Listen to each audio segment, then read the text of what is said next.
You know what I kept thinking about this weekend at the Roots picnic? And really now that I'm home and I'm sort of reflecting, I think people always see the final product of what you do, or sometimes that's what they will see is the final product, the stages, the artists, the crowds, the sponsorship, the experience, just in terms of the Roots experience in itself. But, people don't always know what goes on behind the scenes and what it takes to get there. They don't see the years it took to become known for that thing. And the Roots picnic, for example, didn't wake up one day and become this like cultural institution. I'm sure year after year that they showed up, they refined, they adjusted, they figured out some of the logistics, they listened to the feedback, they got some things right. And at the same time, there are things that they still got wrong. Right. And I could testify to that after standing in line for almost 2 hours just to clear security to get into the park.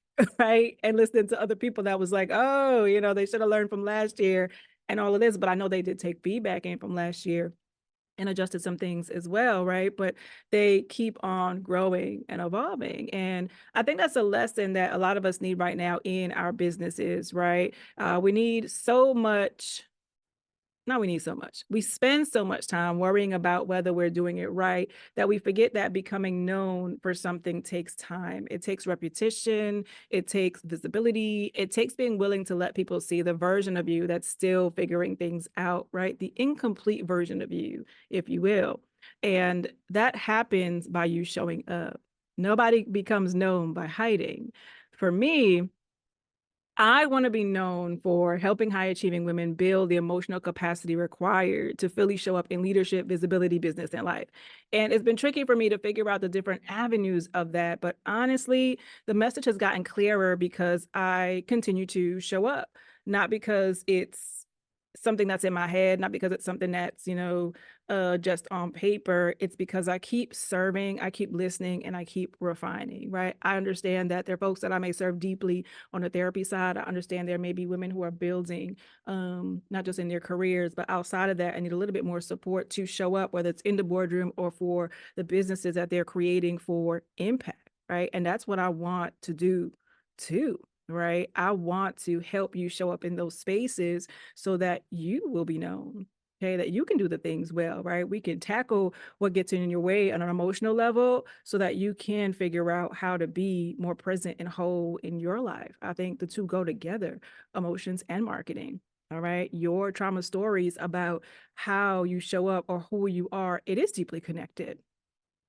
But that said, what do you want to be known for?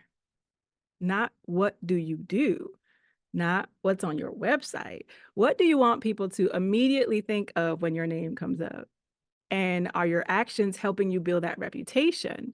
Or are you waiting until everything is perfect, just right, before you really let people see you? Because I want to tell you, the people that we admire didn't become known overnight. They became known through consistency. They kept showing up, kept refining. There's really this like speed that happens in this like entrepreneurial growth space. And again, it can trigger a lot of things emotionally. And that's why a lot of us don't make it. And that's why I'm here to help you out. Right. But that speed or that action is required. It's required to keep refining you. And every time you show up, you're engaging in that action. Every time you share your story and your impact work, you're engaging in that action. And that action is really the catalyst for growth and for change because your reputation is being built, whether you're intentional about it or not. And if you're trying to figure out what you want to be known for and how to communicate that more clearly, you should really be in our community. Like, come join us inside the Visibility Challenge. That's exactly the work that we're doing.